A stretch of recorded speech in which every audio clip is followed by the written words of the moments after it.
कथा स्टार्ट।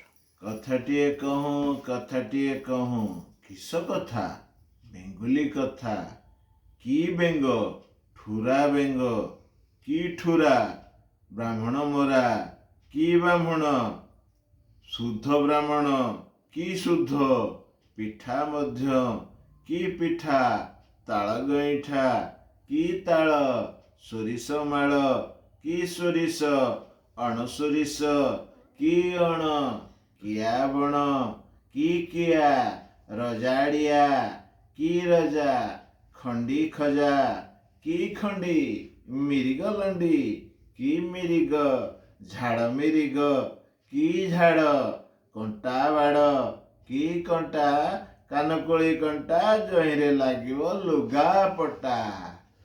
ए कथाटी ना चकुलिया पंडा कथा। आम मामू घर गाँव गोटे चकुलिया पंडा थाए। तार 7 झील। दिने पंडा पंडियाणी की कहला, पंडियाणी लो पिठा कलु नहीं। पंडा सकाळु उठी भिक मागिबाकू गला। पंडियाणी गाँव या घरु शिल ता घरु तेलौणी काहा घरु पिठा खड़िका मागी आनी पिठा कला। पिठा कर साराणी ताकू पोखरी मारिला। पोखरी मारिला माने झाड़ा मारिला। तेणु ताकू पिठा कर साराणी ताकू पोखरी मारिला। तेणु आसी देखे 7 झील 7टी पिठा खाई सारे। पंडा आसी शुणिले आउ संसार रखिबनी। झील को टांके लाखे छेचिला। पछकू पिठा खड़िका ततई समस्त पिचारे चिया देला। दुखी घर आउ कौन चाउल बिरी अच्छी जे आउ थे पिठा करी थोईदेव। बहे कोड़ी कचाड़ी हैला। बहे कोड़ी कचाड़ी हैला। पछरे आपे बसी कांदु थाए। संध्या बेले पंडा आसिला घर को। पंडियाणी ए सब कथा कहला। पंडा पंडियाणी विचारिले झील को नहीं बणरे छाड़ी दे अइले कलंक जीव। या बिचारी दिहे जाक राति शोइले। तही आर दिन पंडियाणी गोटाए पुड़ारे भात आ गोटे पुड़ारे कपा मंजी गुड़ाए सजाड़ी देला। पंडा झील को मामू घर नहीं जीवा बहाना रे बाटरे खाइब बोली 2टी पुड़ा जाऊली कला। 7 झील को भंडई करी घर नहीं जाऊं जाऊं अग्नि बण पड़ा। कुआर थंट नहीं कि चढ़ेर बेंट नहीं। झील को भूक कला। तांकू गछ मूले बसई दे मंदाए पानी आनिबो बोली गला। एणे गला बेले भात पुड़ाटी ने आपे नहीं गला। कपा मंजी पुड़ाक झील को पाखरे रखी दे गला। चाहू चाहू आसी छाई लेउटाणी। एते बेल जाए बापा किया न आइले। बापा को जेते डाकिले केही शुणिले नाही। केते कांदिले तेबे सुधा बापा ओ कला नाही। लोक माने भोकरे कौड़ी जलिलाणी। पुड़ाटी फिटे देखती ता भितरे कपा मंजी गुड़ाए। काली पिठा खिया कथा मने पड़िला। पछकू जानी पारले बापा तांकू भंडेई बण को बणरे छाड़ी दे गला। आउ आसीबनी। बेल बुड़िला। मझिरे मझिरे केतेबेले बिलुआटीए केतेबेले हेटाटीए बोबाड़ी छाड़ू थांती। पाखरे केही नाई। पिला लोक एकुटिया तांकू बड़ डर मारला। अंधार माड़ी आसुची। बणरे भूत ब्रह्म राक्षस डाहाणी चिरुगुणी बहुत।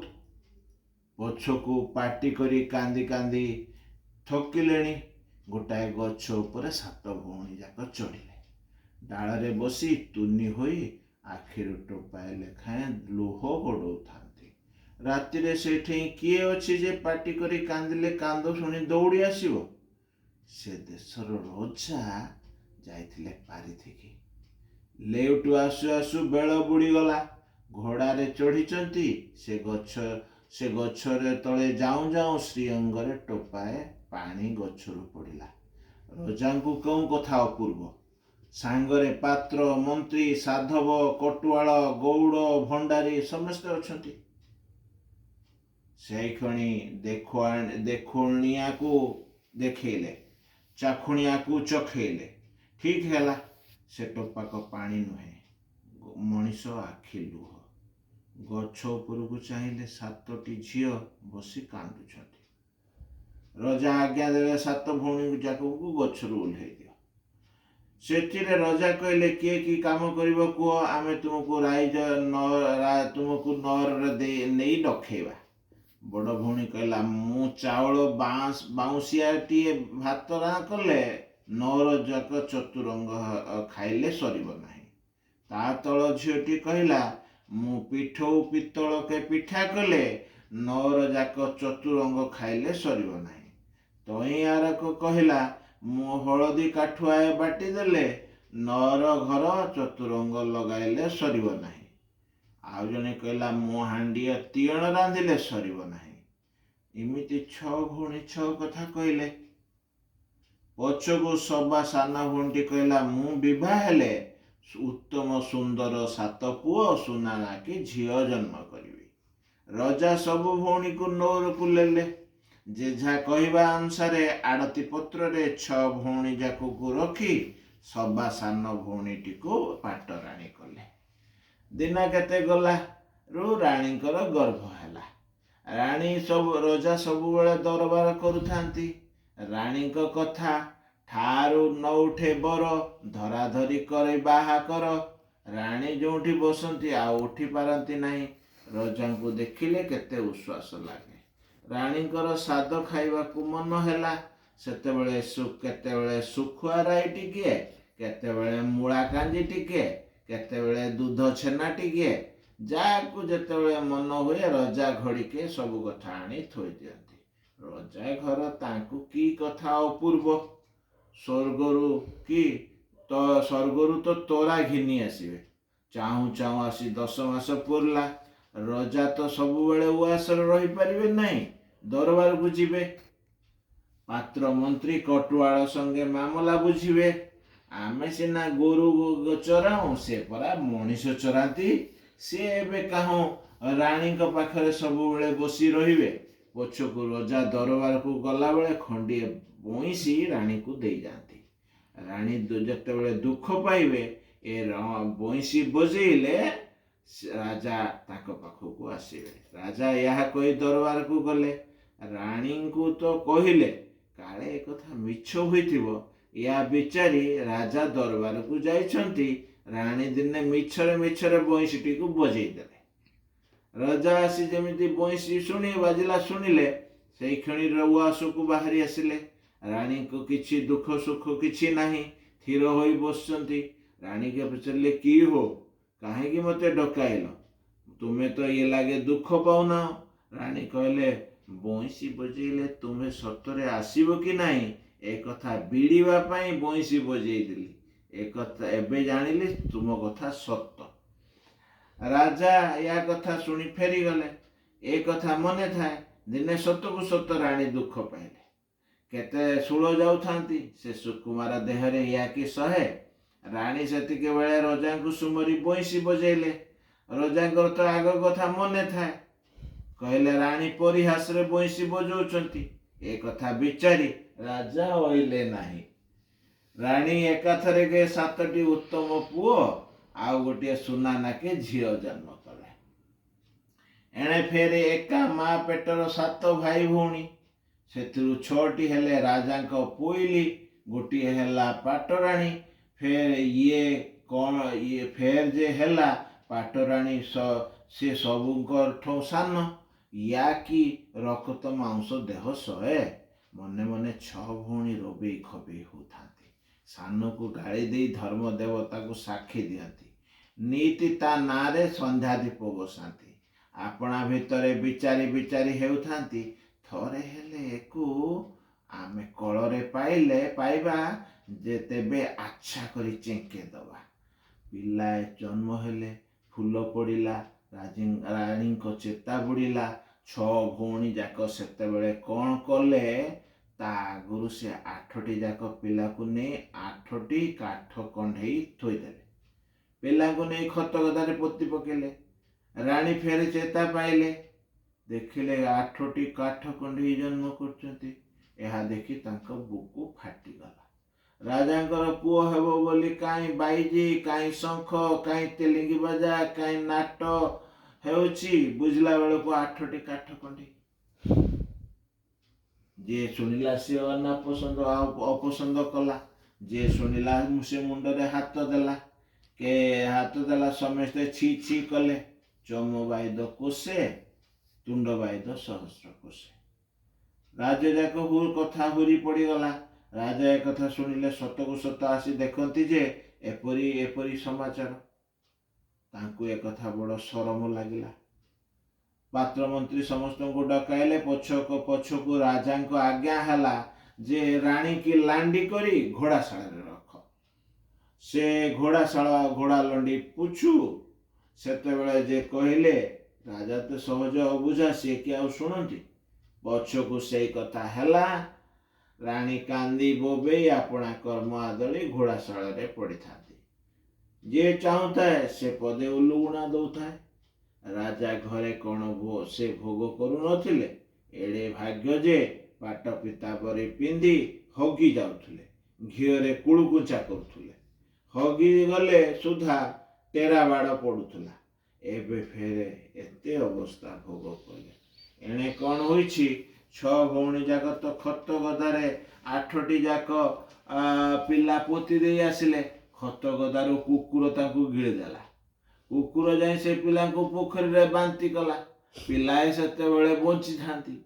ଗଙ୍ଗା ମାତା ସେ ପିଲାକୁ ଆଦରି 8ଟିଙ୍କୁ ନେଇ ପାଳିଲେ। ଦିନକୁ ଦିନ ପିଲାଏ ବଢ଼ିଲେ, ଖେଳି ବୁଲି ଶିଖିଲେ। ଗଙ୍ଗା ମାତା କ'ଣ କଲେ, 7ଟି ଅଣ୍ଡିରି ପୁଅଙ୍କୁ 7ଟି କାଠ ଘୋଡ଼ା ଦେଲେ ଖେଳିବେ ବୋଲି। ପିଲାଏ 7ଟି ଘୋଡ଼ା ନେଇ ନିତି ପୋଖରୀ ତୁଠରେ ଖେଳୁଥାନ୍ତି। ଘୋଡ଼ାଙ୍କୁ ଜଙ୍ଗେ ପାଣିକି ନେଇ ଘୋଡ଼ାଙ୍କ ମୁହଁ ପାଣିରେ ମାଡ଼ୁଥାନ୍ତି। କହୁଥାନ୍ତି, କାଠ ଘୋଡ଼ା ପାଣି ପି। ରାଜାଙ୍କ ପୋଖରୀ, ରାଜାଙ୍କ ନଅର ପାଖରେ। ରାଜାଙ୍କ ଧୋବା ସେଇ ତୁଠରେ ଲୁଗା କାଚେ। ଲୁଗା କାଚୁଥାଏ। ପିଲା ଘୋଡ଼ା ଖେଳଉଥାନ୍ତି ଦେଖେ। ପିଲାଙ୍କୁ ଦେଖି କହେ, ବାଇ ହୋଇଛ କି ବାଳୁତ ଭାଇ, କାଠର ଘୋଡ଼ା କି ପାଣି ପିଅଇ। ସେଥିରୁ ପିଲାଏ କହିଲେ, ବାଇ ହୋଇଛ କି ସେଠି ଭାଇ, ମଣିଷ ହୋଇକି କାଠ କୁଣ୍ଢେଇବି। ଧୋବା ଏହା ଶୁଣି ବଢ଼ି ଆଚମ୍ବିତ ହେଲା। ରାଜାଙ୍କ ନଅରରେ ଯାଇ ଖବର କଲା। ରାଜା ପୋଖରୀ ତୁଠକୁ ମଣିଷ ପଠାଇଲେ। ଗଙ୍ଗା ମାତା ମାୟା କରି ପିଲା ଗୁଡ଼ାକୁ ଲୁଚେଇ ଦେଲେ। ଯିଏ ଶୁଣିଲା କାବା। ଦିନାକାତେ ଗଲାରୁ ଗଙ୍ଗା ମାତା ମାୟାରେ 7ଟି ଭାଇଙ୍କୁ 7ଟି ଅର୍ଜୁନ ଗଛ ଆଉ ଭଉଣୀକି ପାଟଳି ଗଛ କରି ସେଇ ପୋଖରୀ ହୁଡ଼ାରେ ଲଗେଇଦେଲେ। ପାଟଳି ଗଛ ଫୁଲରେ ଭାଙ୍ଗି ପଡ଼ୁଥାଏ। ସମସ୍ତେ ଦେଖି ଆଚମ୍ବିତ। ଦିନେ ସେ ବାଟେ ଶଗଡ଼ିଆ ଯାଉଥିଲେ। ସେ ଗଛରୁ ଫୁଲ ଡାଳ କେତେ ଭାଙ୍ଗିଲେ। ରାଜାଙ୍କ ମାଳି ତାଙ୍କୁ ସେ ଫୁଲ ମାଗିଲା। ଶଗଡ଼ିଆ କହିଲେ, ତୁମ ନଅର ପାଖ ପୋଖରୀ ହୁଡ଼ାରେ ଫୁଲ ଭାଙ୍ଗି ପଡ଼ୁଛି, ତୁମେ କ'ଣ ଆମକୁ ମାଗୁଛ? ମାଳି ପୋଖରୀ ହୁଡ଼ା ଦେଖିଲା, ଏ ପାଟଳି ଗଛଟି ଆଉ ଏ 7ଟି ଅର୍ଜୁନ ଗଛ ଏଠି ତ କେବେ ଦେଖା ନଥିଲା। ଇଏ ଏଠିକି କାହୁଁ ହୋଇଲା? ପାଟଳି ଗୀତଟିଏ ଗାଇଲା, ଭାଇରେ ଭାଇରେ ଆମ ବାପାଙ୍କ ମାଳି ଆସିଅଛି, ଦେବା କି ନ ଦେବା ଫୁଲ। ସେଠୁ 7ଟି ଯାକ ଅର୍ଜୁନ ଗଛ ଗୋଟିଏ ଗୀତ ଗାଇଲେ, ସ୍ୱର୍ଗେ ଲାଗୁ ଡାଳ, ମଞ୍ଚେ ଲାଗୁ ଡାଳ, ଆମେ 7 ଭଉଣୀ ଥାଉଁ, ମା ପଛେ ଘୋଡ଼ାଶାଳ, ଆଲୋ ଲୋ ଭଉଣୀ ନଦିଅ ଫୁଲ। ଏହା କହିଲାରୁ ପାଟଳି ଗଛ ଡାଳ ଉପରକୁ ଉଠିଯାଏ, ଫେର ତଳକୁ ନଇଁ ପଡ଼ୁଥାଏ। ଆଉ ମାଳି ଫୁଲ ତୋଳି ପାରିଲା ନାହିଁ। ଘରକୁ ଆସିଲା। ରାଜାଙ୍କୁ ଏକଥା ଜଣେଇଲା। ରାଜା ମନ୍ତ୍ରୀଙ୍କୁ ପଠେଇଲେ। ମନ୍ତ୍ରୀ ଗଛ ମୂଳକୁ ଗଲାରୁ ଗଛ ଯାକ ବୋଲାବୋଲି ହେଲେ, ଭାଇରେ ଭାଇରେ ବାପାଙ୍କର ମନ୍ତ୍ରୀ ଅଇଲେଣି, ଦେବା କି ନ ଦେବା ଫୁଲ। ସ୍ୱର୍ଗେ ଲାଗୁ ଡାଳ, ମଞ୍ଚେ ଲାଗୁ ଡାଳ, ଆମେ 7 ଭଉଣୀ ଥାଉଁ, ମା ପଛେ ଘୋଡ଼ାଶାଳ, ଆଲୋ ଭଉଣୀ ନଦିଅ ଫୁଲ। ମନ୍ତ୍ରୀ ଏ ସମାଚାର ଦେଖି ରାଜାଙ୍କୁ କହିଲେ। ପଛକୁ ରାଜା ନିଜେ ଅଇଲେ। ରାଜାଙ୍କୁ ଦେଖି ଗଛ ଯାକ ବୋଲାବୋଲି ହେଲେ, ଭାଇରେ ଏବେ ବାପା ଏବେ ନିଜେ ହୋଇଲେଣି ଦେବା କି ନ ଦେବା ଫୁଲ ସ୍ୱର୍ଗେ ଲାଗୁ ଡାଳ ମଞ୍ଚେ ଲାଗୁ ଡାଳ ଆମେ ସାତ ଭଉଣୀ ଥାଉ ମା ପଛେ ଘୋଡ଼ାଶାଳ ଆଲୋ ଭଉଣୀ ନ ଦିଅ ଫୁଲ। ଏହା ଶୁଣି ରାଜାଙ୍କର ଆଗ କଥା ସବୁ ମନେ ପଡ଼ିଗଲା। ରାଣୀ ଘୋଡ଼ାଶାଳରେ ଲଣ୍ଡି ପୋଛୁଥିଲେ। ରାଜା ସେଇଠିକି ଡକେଇ ଆଣିଲେ। ରାଣୀ ସେ ଗଛ ମୂଳକୁ ଗଲାରୁ ସବୁ ଡାଳ ଭାଙ୍ଗି ପଡ଼ିଲା। ମା ଉପରେ କୋଢ଼େଇ ହୋଇପାରିଲା। ସେଇକ୍ଷଣି 7ଟି ଉତ୍ତମ ପୁଅ ସୁନା ନାକି ଝିଅ ହୋଇ ମା ଚାରିପାଖେ ବେଢ଼ି ଠିଆ ହୋଇଗଲେ। ରାଜା ଏହା ଦେଖି କାବା। ଯିଏ ଦେଖିଲା ସେ ଆହା କଲା। ସେଠିକି ରାଜା ମନ୍ତ୍ରୀ ପାଟ ମନ୍ତ୍ରୀ ପାତ୍ର ମନ୍ତ୍ରୀ ତୁରୀ କାହାଳି ଯାନବାହନ ଅଣେଇ ଭାଇ ଭଉଣୀ ମା ସମସ୍ତଙ୍କୁ ଗାଧୋଇ ପାଧୋଇ ପାଟ ପୀତାମ୍ବରୀ ପିନ୍ଧେଇ ନଅରକୁ ନେଇଗଲେ। କେତେ ଉତ୍ସବ ହେଲା, କେତେ ଲୋକ ଖାଇଲେ। ରାଣୀ ସବୁ ପୂର୍ବ କଥା କହିଲେ। ରାଜା ସେଥିରୁ 6 ଭଉଣୀଙ୍କୁ ଉପରେ କଣ୍ଟା ତଳେ କଣ୍ଟା କରି କୂଅ ଖୋଳି ସେଥିରେ ପୋତି ପକାଇଲେ। ରାଣୀକି ପୁଅ ଝିଅଙ୍କୁ ନେଇ ଘର ଦ୍ୱାର କଲେ। ସୁନା ନାକି ଝିଅକୁ ଆମ ଠାକୁର ରାଜାଙ୍କ ପୁଅ ସଙ୍ଗେ ବିବାହ ଦେଲେ। କେତେ ପିଠା ବାଣ୍ଟିଲେ, କେତେ ଲୁଗା ବାଣ୍ଟିଲେ। ମୁଁ ଗଲି ଯେ ମତେ କଥା କହିଲେ ନାହିଁ। କଲିକତା ଠାଉଁ ପୁରସ୍ତମ ଯାଏ ଖଣ୍ଡେ ଲୁଗା ଦେଲେ ଯେ ସେ ମୋ କାନ୍ଧକୁ ପାଇଲା ନାହିଁ। ମୋ କତଟି ସଇଲା, ଫୁଲ ଗଛଟି ମଲା। ହଇରେ ଫୁଲ ଗଛ ତୁ କାହିଁକି ମଲୁ? ମତେ କାଳି ଗାଈ ଖାଇଲା। ହଇଲୋ କାଳି ଗାଈ ତୁ କିଆଁ ଖାଇଲୁ? ମତେ ଗଉଡ଼ ଜଗିଲା ନାହିଁ। ହଇରେ ଗଉଡ଼ ତୁ କିଆଁ ଜଗିଲୁ ନାହିଁ? ମତେ ବଡ଼ ବୋଉ ଖାଇବାକୁ ଦେଲା ନାହିଁ। ହଇଲୋ ବଡ଼ ବୋଉ ତୁ କିଆଁ ଖାଇବାକୁ ଦେଲ ନାହିଁ? ମୋ ପୁଅ କାନ୍ଦିଲା।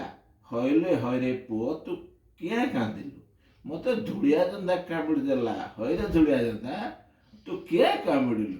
ଭୁଇଁ ତଳେ ଥାଏ କଣ ମାଉଁସ ଟିକିଏ ପାଇଲେ ରୁଟ କିନା ଖାଏ। ସରିଗଲା ଗପଟି। ଅଂଶୁ ବାବୁ ବଢ଼ିଆ ବଢ଼ିଆ।